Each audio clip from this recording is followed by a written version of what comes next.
We're on again.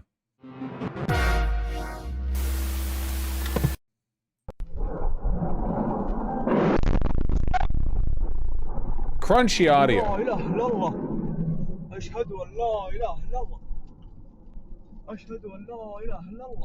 Were we ever off? We're actually really on now. The IRGC has launched missile strikes at Kuwait, Bahrain, and apparently Iraq as well. Really, really toasting us up. Our bases.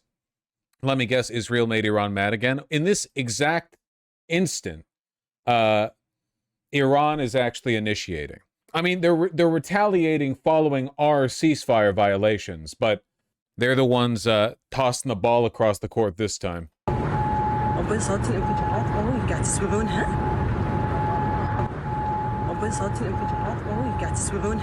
think they burned one. I think they burned a few shots.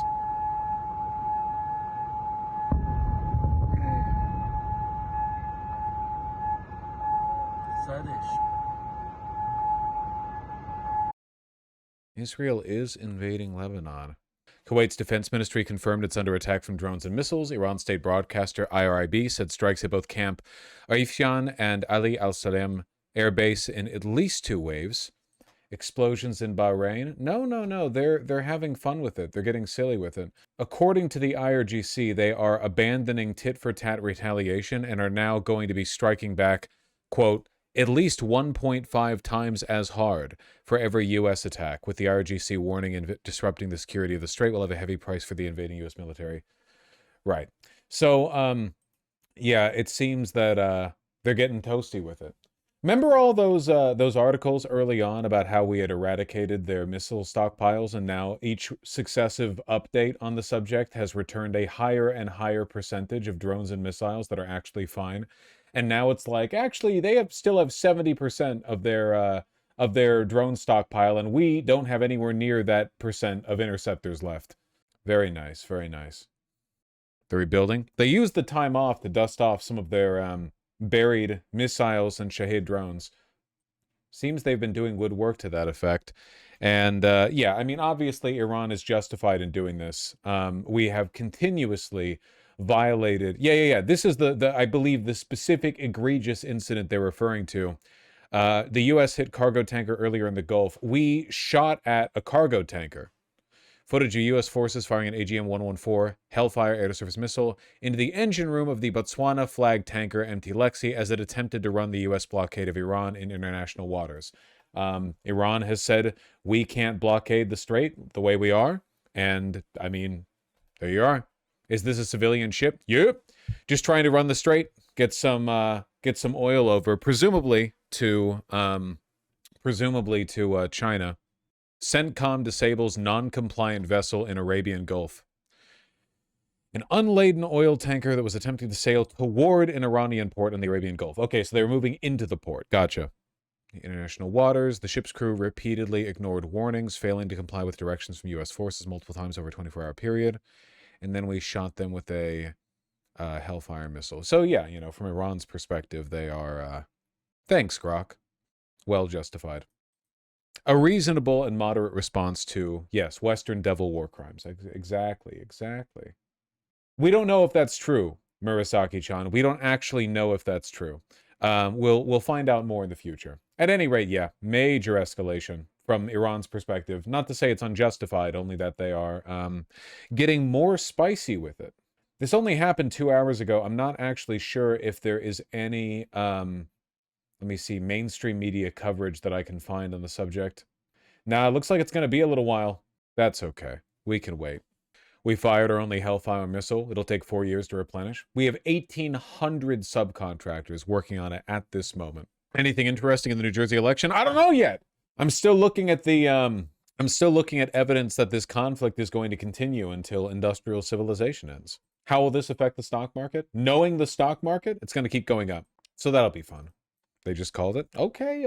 Hold on. One moment. Are we going to talk about the bank hostage situation? No. Next question.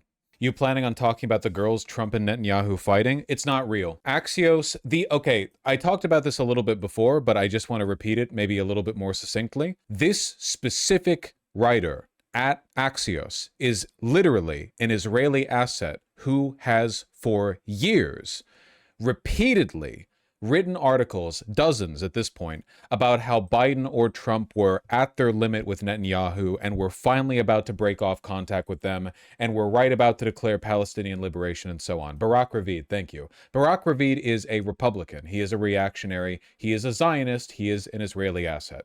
And the reason he does this is because he is in on the market fluctuations. He is in on the insider trading.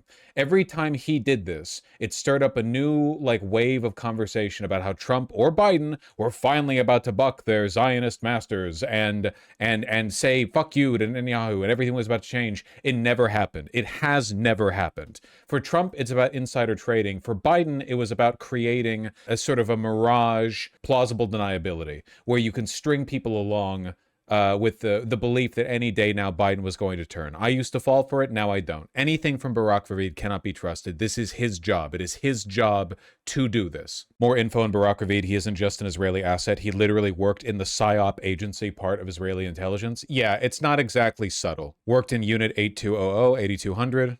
And he's worked in media ever since. It's very, very, very straightforward. Now that you mention it, I think I remember the same story. Biden was overheard yelling at Netanyahu. Also Barak Ravid.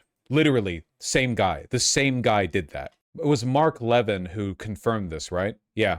To up their game and make the whole charade seem more convincing, Mark Levin, an ally of both Barak Ravid and Donald Trump, said this: the leak in Axios was a violation of federal law and provided support to the Iranian regime. Whoever leaked this story did a great disservice to our country. So this is fake.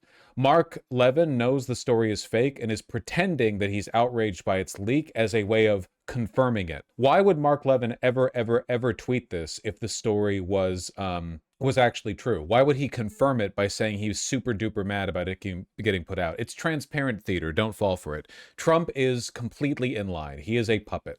He has no personal will. He is barely awake. Never trust anything from Barak Ravid or Axios generally because they allow that slop on their network. He also doesn't do much screaming these days. That's true. That is true. He is very sleepy. Trump, Netanyahu.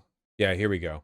Axios has some new reporting on that call between President Trump and Prime Minister Netanyahu. The president reportedly lashing out at Netanyahu during expletive-laden conversation. That's according to U.S. officials. And a third source briefed on the call. According to one U.S. official, Trump told Netanyahu he was effing crazy and that the prime minister would be in prison if it were not for Trump, likely referring to the Israeli leader's years-long corruption trial. The president adding, quote, everybody hates you now. Everybody hates Israel because of this. Quick question. If Trump actually felt this way about Netanyahu, why the fuck does he never say it publicly ever? When has Trump ever withheld his actual feelings on a person? That's the president of the United States. A second source briefed on the call said Trump was, quote, pissed and at one point yelled at Netanyahu, quote, what the F are you doing? One of the U.S. officials told Axios that Trump felt in recent days Netanyahu was escalating in a disproportionate way. Another U.S. official said Trump also was concerned by the fact that Israel had killed so many civilians in Lebanon and objected to the Israelis knocking down buildings to take out a single Hezbollah commander. Yeah, man. I'm sure Trump definitely expressed concern for civilian lives in Lebanon. Are you fucking kidding? He doesn't even know where Lebanon is. But all the media is grabbing on it. And as soon as this report came out, guess what the markets did? President Trump telling ABC that a deal with Iran could happen over the next week. The president writing on Truth Social, quote, talks are continuing at a rapid pace with the Islamic Republic of Iran. And President Trump speaking to stop shooting delay. No on the United States blockade between on time and region. We want peace to break out across the region and all of peace to break out across the region. Jesus. ABC News, Today, France 24 English, CNN, just all the same, all repeating the same quote, all from an anonymous source, all from Barak Ravid. What now and what next? Iranian state media is signaling that talks to end the war are now back on track. That's just after reports that Iran had suspended talks with the United States over Israel's offensive in southern Lebanon. And according to Axios, President Trump just yesterday unloaded on Israeli Prime Minister Benjamin Netanyahu over this, with expletives flying over the phone. Axios reports that Trump demanded that Netanyahu back off his plans to take his attacks and offensive against Hezbollah straight to the center of Beirut. A U.S. official summarized the call this way to Axios, that Trump told Netanyahu, quote, "You're effing crazy. You'd be in prison if it weren't for me. I'm saving your ass. Everybody hates you now. Everybody hates Israel because of this." Joining us now is one of the reporters who broke this news, global affairs correspondent for Axios, Barak Ravid. Quite the read, Barak, of course, and quite the call. I mean, is this how these two leaders speak to each other often? Well, I don't know if often, but it's not the first difficult and tough call they had, although a senior U.S. official told me yesterday that it was definitely one of the worst calls they had, and that maybe there was one call over the war in Gaza that was more difficult than the call yesterday.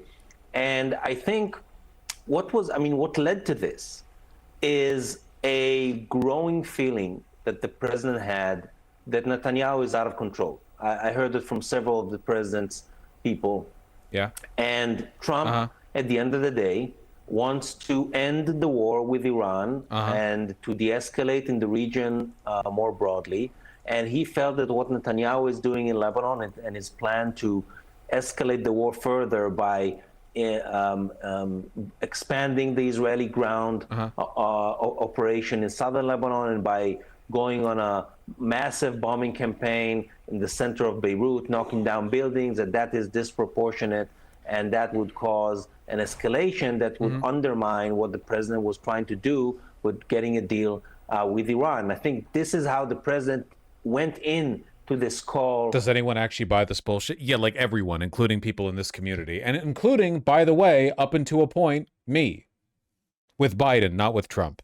The idea that Trump is anything other than a willful puppet is ridiculous and has been proven false a million times over. But no, yeah, it's just another tool that they have to engage in market manipulation. God, remember how long we were all strung along with the delusional belief that Biden was getting angrier and angrier with Netanyahu over his outrageous handling of Gaza, and that like he was fighting internally to do something to protect the Palestinian people, to put restraints in Israel, and nothing happened. Nothing. He didn't give a fuck, and nothing happened. Yesterday with Netanyahu, yesterday around noon, and he told Netanyahu that he needs to stand down and that he needs to understand that, this war broadly in the region. How interesting he never says any of this publicly. Has to come to an end, and that you cannot just continue it. And over this call, Trump used the F word several times, told Netanyahu he's effing crazy, mentioned the fact that he helped him numerous times regarding his pardon. If not for me, you would have been in prison by now. Because they wanted to, put pressure on Israel and to also put pressure on Trump fighting on the ground. He's so fucking boring, and she's not even asking him questions. He's just allowed to say whatever. They know the deal. Another Ravid article about Biden claiming he was going to stop supporting Israel. No. Yeah, we were getting this shit nonstop. We won't support you. Inside Biden's parentheses private ultimatum to Bibi that never materialized to anything ever and never meant anything and was fake the entire time. Really, Axios? Look at this. Seriously, look at this. Look at what he puts out. Look at Barak Ravid. You're fucking crazy. Trump fumes at Netanyahu. Trump reins in Netanyahu over Lebanon after Iran threatens to quit talks. Lebanese official told U.S. Hezbollah is ready for full ceasefire with Israel. U.S. push for Lebanon ceasefire stalls as Israel eyes Beirut strikes. Trump requests edits to Iran. Deal his envoys to... Every single story is Trump is a peacemaker who is trying to bring about peace. But oh, that dastardly Israel keeps getting in the way. Isn't this journalistic malpractice? Do you think they care? Vance says U.S. and Iran are very close to a deal. Scoop, U.S. and Iran reach deal. U.S.-Iran in fresh classes amid peace talks. It's all market manipulation. That's his whole job. He probably gets a cut off, all of it. He invests in the same goddamn stock that Trump does, I guarantee you. Trump says he's planning pause on attack to Iran. Trump held meetings on Iran war plans after pausing attack. It's all he does. Exclusive, U.S. and Iran closing in on one-page memo to end the war. That was a month ago. Trump suspends Hormuz operation, claims progress on Iran deal. White House gave Iran private message before new Hormuz operation. It's the only thing he writes on. And it's more than one article a day, too. I mean, he really, really pushes it.